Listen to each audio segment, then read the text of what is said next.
Você vai ouvir em destaque nessa edição do Panorama CBN. Estados Unidos e Irã voltam a trocar ataques e a tensão no Oriente Médio pressiona o petróleo, as bolsas e o comércio global. Uso de aviões da FAB pelo presidente da Câmara, Hugo Mota, vira alvo de pedido de investigação no Tribunal de Contas da União.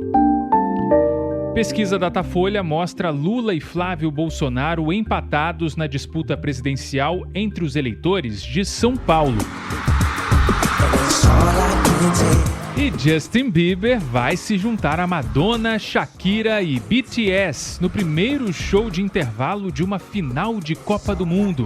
Hoje é quinta-feira, dia 9 de julho, e o Panorama CBN já tá no ar.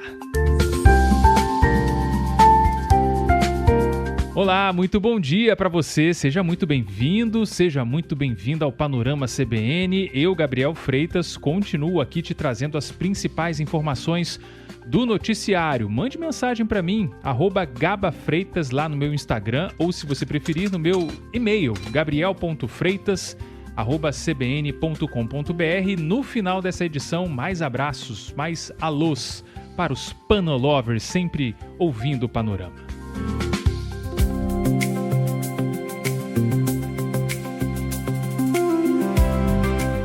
Trilha internacional, porque a gente começa falando do Oriente Médio, onde a trégua entre Estados Unidos e Irã ficou para trás depois de uma nova noite de bombardeios. Pessoal, pela segunda noite seguida, os americanos atacaram o território iraniano.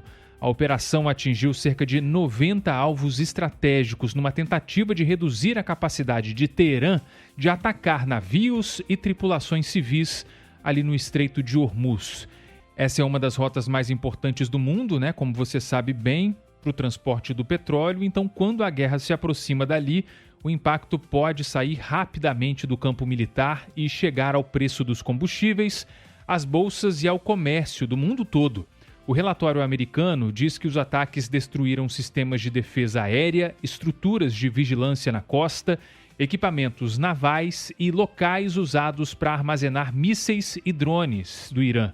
A ofensiva dá sequência aos bombardeios da véspera, né, quando os Estados Unidos já tinham atingido mais de 80 alvos no Irã. Segundo a mídia estatal iraniana, os ataques dos últimos 2 dias deixaram 14 mortos e 78 feridos. O Irã respondeu com mísseis e drones contra bases e centros estratégicos americanos no Bahrein, no Catar e no Kuwait. A crise ganhou um tom ainda mais duro depois das declarações de Donald Trump na cúpula da OTAN em Ankara, na Turquia. Ao lado do secretário-geral Mark Rutte, o presidente dos Estados Unidos disse que a trégua com Teherã acabou mesmo. Na viagem de volta aos Estados Unidos, Trump afirmou que os líderes iranianos estão fora de controle.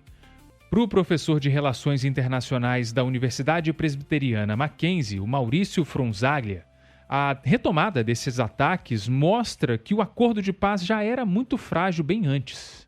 Ambos os atores, ambos os estados, Irã e Estados Unidos, não estabeleceram uma relação de confiança, mesmo com a trégua tendo sido assinada algumas semanas atrás. Então, essa trégua deveria durar 2 meses e, nesse tempo, se fariam os ajustes necessários para uma paz mais duradoura.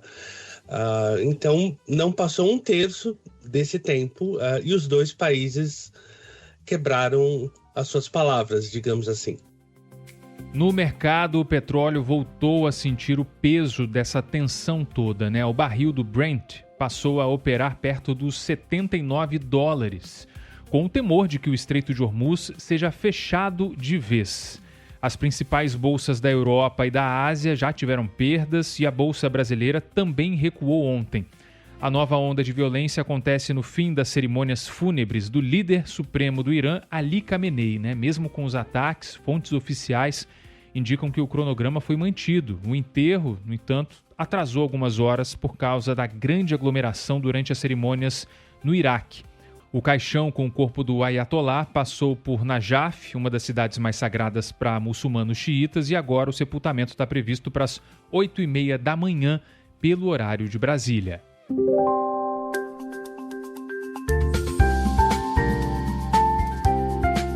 Mudando de assunto, o Brasil e os Estados Unidos voltaram a conversar sobre a cooperação no combate ao narcotráfico. Só que esse encontro aconteceu justamente no momento de ruído entre os dois governos sobre até onde Washington pode ir contra as facções brasileiras, né? O ministro da Defesa, José Múcio Monteiro, se reuniu no Peru com Elbridge Colby, que é representante do governo americano na área de defesa. Os dois estão em Cusco, onde está acontecendo a Conferência de Ministros de Defesa das Américas. Segundo o Ministério da Defesa, os Estados Unidos pediram a reunião porque veem o Brasil como um parceiro importante, no combate ao crime organizado no continente. O José Múcio sinalizou interesse na cooperação, mas fez aquela ressalva, No Brasil, o combate ao tráfico de drogas é atribuição do Ministério da Justiça. O pano de fundo dessa conversa é a decisão americana de classificar o PCC e o Comando Vermelho como grupos terroristas. Para o ministro da Defesa, isso não significa risco de intervenção armada estrangeira no Brasil. O Itamaraty fez uma leitura diferente. Num documento que foi enviado ao Congresso, a gente já trouxe para você ontem, anteontem também, num documento enviado ao Congresso, o chanceler Mauro Vieira alertou que esse tipo de enquadramento pode sim abrir brechas para o uso da força pelos norte-americanos em território brasileiro. O governo dos Estados Unidos reagiu, chamou essa avaliação de absurda e, no Congresso, a Comissão de Relações Exteriores da Câmara aprovou a convocação do Mauro Vieira para dar explicações. O líder da oposição, deputado Cabo Gilberto, do PL, chamou o relatório do Itamaraty de irresponsável. Queremos ouvir esse ministro irresponsável com essas declarações eleitoreiras, essas declarações infelizes por parte desse ministro, que envergonha o Brasil. Imagina o que está agora o noticiário norte-americano falando agora lá nos Estados Unidos.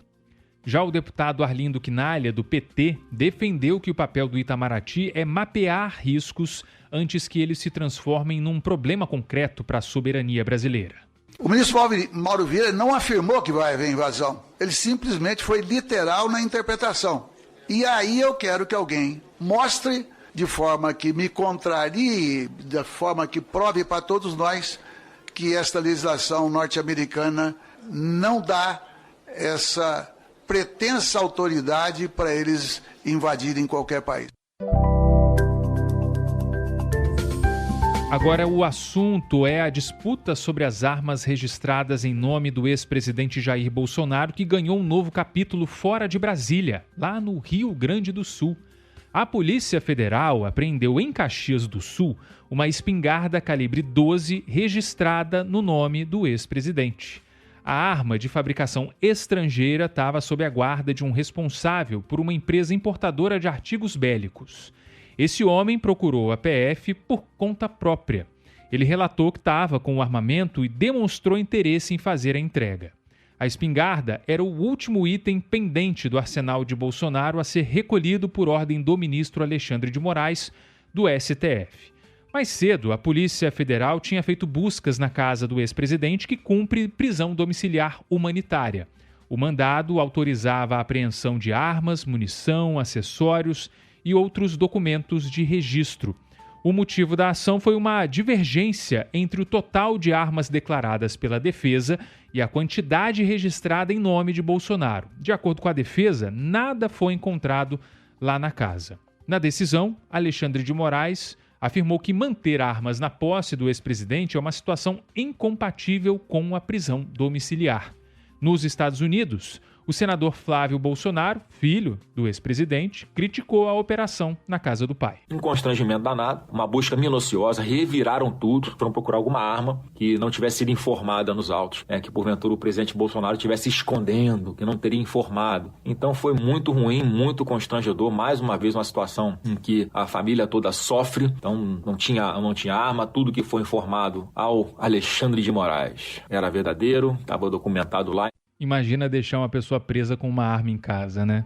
A defesa do ex-presidente sustenta que a localização das armas já estava documentada, mas o criminalista Guilherme Mota avaliou que a busca tinha justificativa, diante das divergências apontadas no processo. A busca e apreensão é a medida adequada para se fazer cessar a irregularidade. Eventuais armas, porventura, fossem encontradas e apreendidas na posse do ex-presidente, poderiam culminar, por óbvio, na revogação da prisão humanitária domiciliar, que foi concedida e prorrogada. Com a entrega da espingarda no Rio Grande do Sul, a Polícia Federal então recolheu o último armamento que ainda aparecia como pendente em nome do ex-presidente. Corrida presidencial agora em tema, hein? Porque essa corrida toda está aparecendo empatada no estado de São Paulo, de acordo com uma nova pesquisa Datafolha que foi divulgada ontem. No cenário de primeiro turno, o presidente Lula e o senador Flávio Bolsonaro têm 35% das intenções de voto entre os eleitores paulistas apenas, tá? É o recorte em São Paulo. Mas esse recorte é importante porque o estado concentra uma disputa especialmente sensível para os dois lados, né? Lula aparece competitivo em São Paulo, mas também enfrenta uma rejeição alta. Flávio, por outro lado, empata com o presidente num território considerado decisivo para a oposição. Num cenário de segundo turno, Flávio tem 46% e Lula aparece com 43%. Como a margem de erro é de 2 pontos percentuais, os dois seguem tecnicamente empatados. A pesquisa também mediu a rejeição dos eleitores. Em São Paulo, 51% dizem que não votariam em Lula de jeito nenhum. No caso de Flávio Bolsonaro, a rejeição é de 43%. Outros nomes aparecem bem atrás no levantamento. Ronaldo Caiado e Renan Santos têm 3% cada na disputa presidencial. O Datafolha também mostra um ambiente difícil para o governo federal no estado paulista. A desaprovação à gestão Lula chega a 55% entre os entrevistados e 43% classificam o mandato como ruim ou péssimo. Além disso, 63% dos paulistas ouvidos disseram que Lula fez por São Paulo menos do que eles esperavam. A pesquisa foi feita entre 1º e 3 de julho, com 1.608 eleitores no estado de São Paulo. A margem de erro é de 2 pontos percentuais, portanto.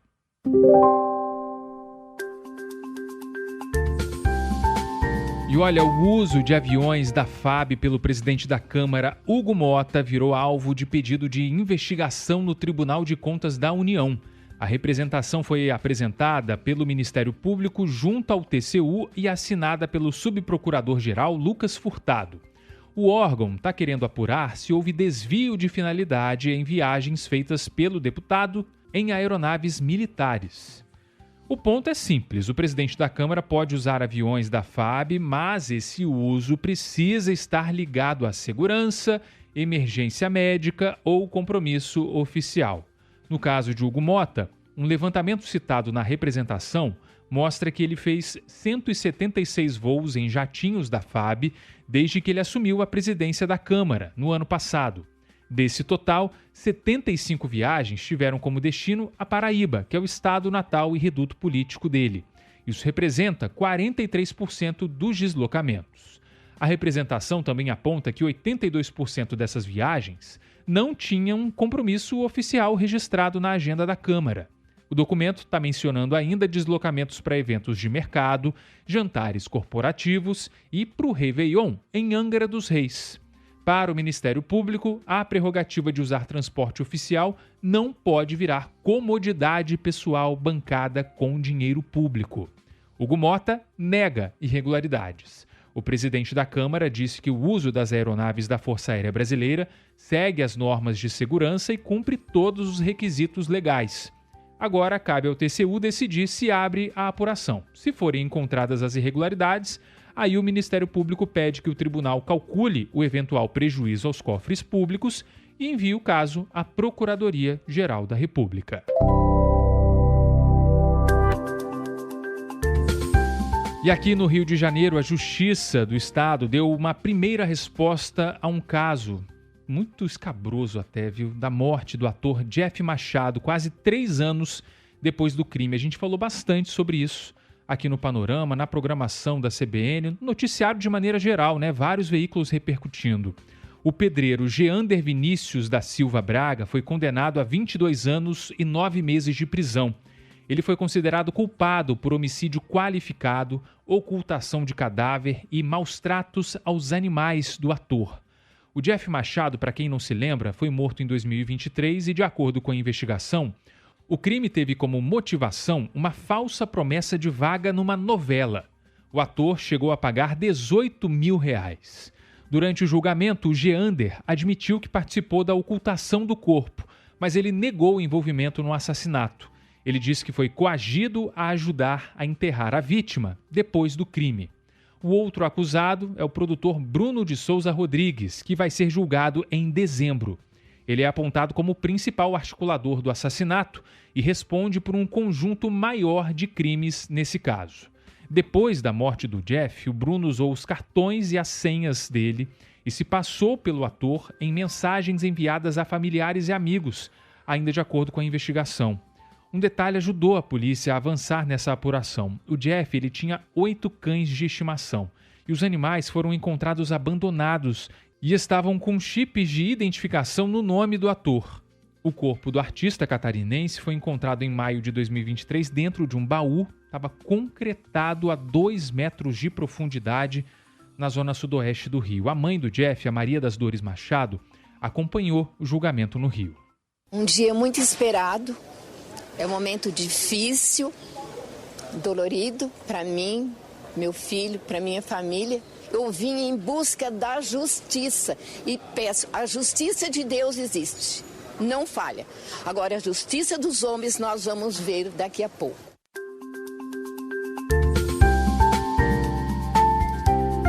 E olha, outros 2 casos de violência contra crianças pequenas agora estão em destaque aqui no Panorama e mobilizando a polícia no sul do país. Gente, são casos assim, terríveis. Enquanto eu estava aqui editando esse texto para trazer para você, foi embrulhando o estômago, sabe? No Paraná, um homem foi flagrado por uma câmera de segurança agredindo a própria filha de 3 anos, isso lá em Francisco Beltrão, no oeste do estado. As imagens mostram esse homem caminhando com sacolas de supermercado, acompanhado dos 2 filhos, de 3 anos e de 5 anos, quando ele interrompe o trajeto e chuta a menina que cai no chão, a menina de 3 anos. Uma pessoa que viu a cena chegou a questionar o pai, mas ele deixou o local caminhando, seguido pelas crianças. A menininha até demora um pouquinho para se levantar, enquanto esse homem do outro lado da calçada vem questionando. É difícil, a cena é realmente muito triste. A Polícia Civil começou a investigar o caso depois de receber essas imagens. A menina e o irmão, além da mãe, foram localizados e estão prestando depoimento, né? Já prestaram alguns depoimentos e devem ser chamados de novo para falar mais sobre esse caso. O delegado Anderson Andrei informou que a corporação pediu medidas protetivas de urgência para as crianças e para a mãe. Também foi solicitado um exame de lesão corporal e o Conselho Tutelar foi acionado para acompanhar esse caso, né? É muito triste a imagem porque mostra claramente ali o pai com as sacolas nas mãos, os filhos logo atrás acompanhando o pai e na sequência o pai vira. A gente não dá para ouvir ali, não dá para ouvir o que ele falou para as crianças, mas ele se vira e dá simplesmente um chute na cabeça da criança menor. E a criança um pouquinho maior fica ali assistindo aquilo atônita. A polícia suspeita que, além dessa agressão que foi sofrida por essa criança tão pequena, que outros episódios tenham acontecido já na casa, né? E no Rio Grande do Sul, uma criança de 3 anos morreu depois de ser espancada pelo pai em Viamão, na região metropolitana de Porto Alegre.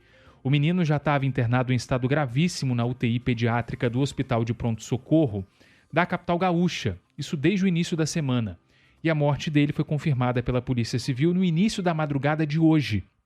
O pai da criança é um missionário americano de 33 anos e ele confessou as agressões e está preso. De acordo com a investigação, ele levou o menino ao hospital de Viamão e a equipe médica acionou a brigada militar quando constatou as lesões. A polícia também está apurando se os outros filhos do casal foram vítimas de maus tratos. As 5 crianças da família foram encaminhadas para o acolhimento institucional por determinação do Conselho Tutelar. A investigação ainda está apurando possíveis episódios de violência doméstica contra a mãe das crianças. A Polícia Civil do Rio Grande do Sul também pediu medida protetiva. Os 2 casos são investigados separadamente, claro, mas expõe aí essa mesma urgência, né? Criança em situação de violência precisa de proteção rápida, precisa de acompanhamento, precisa de resposta das autoridades. E quando a violência acontece dentro de casa, a criança nem sempre consegue pedir ajuda, né? Por isso que quem está por perto também tem responsabilidade. Desde 2022, o Brasil tem a Lei Henri Borel, né, criada depois da morte do menino de 4 anos, aqui no Rio de Janeiro. A lei protege crianças e adolescentes vítimas de violência doméstica e familiar e permite uma resposta mais rápida das autoridades. Ela prevê medidas como afastar o agressor, proteger a vítima e acionar a rede de assistência. Também vale para situações em que a violência não aparece só como agressão física, porque a lei inclui sofrimento psicológico também, violência sexual, negligência e outras formas de abuso. Quem souber de uma criança em risco pode procurar a polícia, o Conselho Tutelar ou o Ministério Público. Também dá para denunciar pelo Disque 100. A ligação é gratuita, pode ser anônima e funciona 24 horas por dia.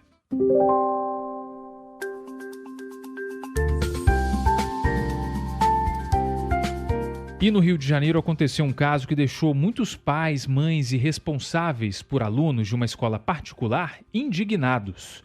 Uma lista virtual criada por estudantes do Colégio Cruzeiro, em Jacarepaguá, na zona sudoeste, classificava alunas em categorias de conotação sexual, com termos ofensivos e pejorativos. Ao todo, 65 meninas tiveram os nomes expostos nesse documento digital. A Polícia Civil investiga o caso e a apuração está com a Delegacia da Criança e do Adolescente Vítima, que já começou a ouvir diretores e vítimas. Segundo a investigação, os suspeitos de criar e divulgar esses rankings são todos menores de idade e colegas das próprias vítimas. A escola informou que registrou o boletim de ocorrência, denunciou o conteúdo à plataforma onde a lista foi publicada e está dando apoio às alunas e às famílias. O material já foi retirado do ar. Na TV Globo, a delegada Maria Luísa Machado disse que a polícia ainda está analisando por quais crimes os adolescentes podem responder. Com base nessa lista que foi divulgada, eles podem responder pelos crimes de injúria, difamação e também de submissão de adolescente a constrangimento ou vexame, que é um crime específico no Estatuto da Criança e do Adolescente. No entanto, com base nos depoimentos que vão ser prestados, pode ser que outros crimes também sejam identificados, uma ameaça, uma violência psicológica. Então, de certa forma, a gente ainda está em apuração, inclusive, dos crimes que foram perpetrados. E agora vamos falar de esportes, porque no vôlei o Brasil teve um bom começo na terceira semana da Liga das Nações Feminina de Vôlei, no Japão. A seleção brasileira venceu as donas da casa por 3-1 e segue na vice-liderança da classificação geral, atrás só dos Estados Unidos. O jogo teve daqueles pontos longos que parecem não acabar. Delícia de ver. Quem gosta de vôlei, nossa, um ralizaço de 37 segundos. A bola passou 29 vezes de um lado para o outro antes da definição. O grande nome da partida foi Júlia Bergman. Ela marcou 21 pontos, terminou como maior pontuadora do Brasil e ainda protagonizou uma defesa em que precisou sair correndo da quadra, acabou batendo na cadeira da juíza. Seleção volta a jogar amanhã de manhã contra a Polônia, vai estar todo mundo de olho. Enquanto o Brasileirão não volta, no futebol, os clubes brasileiros seguem em ritmo de intertemporada, com amistosos e jogos treino também. O Flamengo venceu o Lausanne da Suíça por 2-0 em Portugal. Os gols foram de Lohan e Wallace Ian. No Maracanã, o Fluminense goleou o Nova Iguaçu por 6-1 de virada na estreia de Hulk com a camisa tricolor. O Internacional venceu o Cerro Largo do Uruguai por 2-0 num jogo treino no Beira-Rio. No Mangueirão, o Remo bateu o Tunaluso por 6-1 e na Argentina o Atlético Paranaense perdeu para o Boca Juniors por 1-0 num amistoso disputado lá em Salta, hein? O gol foi do Blanco no primeiro tempo. O Atlético ainda vai fazer um teste antes da volta do Brasileirão no sábado, enfrentando o Bragantino no interior de São Paulo. E agora a Copa do Mundo, porque começam hoje as quartas de final. Agora são 8 seleções por 4 vagas nas semifinais. A Europa chega com força nessa fase, hein? São 6 seleções europeias, além de uma sul-americana, a Argentina, e uma africana, Marrocos. Nas últimas 5 Copas, os europeus ganharam 4. O primeiro jogo é hoje, às 5 da tarde, entre França e Marrocos. É um reencontro da semifinal da Copa do Catar, né? Quando a França levou a melhor e avançou para a decisão. Amanhã, às 4 da tarde, tem Espanha e Bélgica. E no sábado, a rodada fecha com mais 2 jogos. Noruega e Inglaterra se enfrentam às 6 da tarde e mais tarde, às 10 da noite, Argentina e Suíça disputam a última vaga nas semifinais.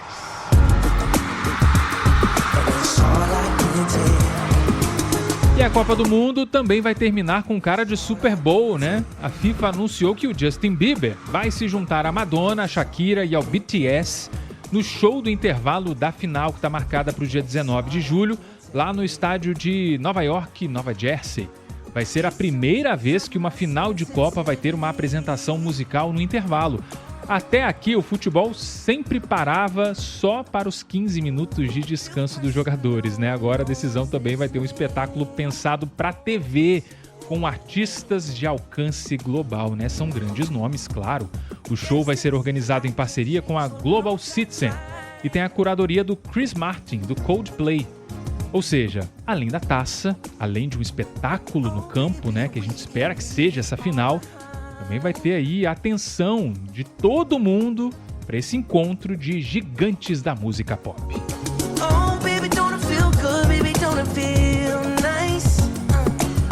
Não vai ter Brasil, mas vai ter realmente a atenção da torcida brasileira também, né? Pessoal que gosta do mundo pop. Vai ser demais essa final de Copa do Mundo. E assim a gente vai encerrando o Panorama CBN dessa quinta-feira, primeira edição só, hein? Convido você a ficar com a gente ao longo da tarde, porque no finalzinho da tarde tem o Leandro Gouveia com mais uma edição do Panorama CBN. Deixa eu mandar um abraço aqui para pessoas que mandaram mensagens pra gente, os Panolovers, que sempre ouvem a gente aqui no Panorama. A Marilda mandando o bom dia dela, ela não disse de onde ela é, mas ouve sempre o Panorama. Tem também o Igor Souza, que ouve a gente lá de Garanhuns, Pernambuco. Obrigado demais, Igor. Marcelo Domingos também mandando o bom dia dele, dizendo que sempre ouve o Panorama com a Bianca, comigo, e também a edição da noite. Ele que é de Belém do Pará. Legal demais, gente.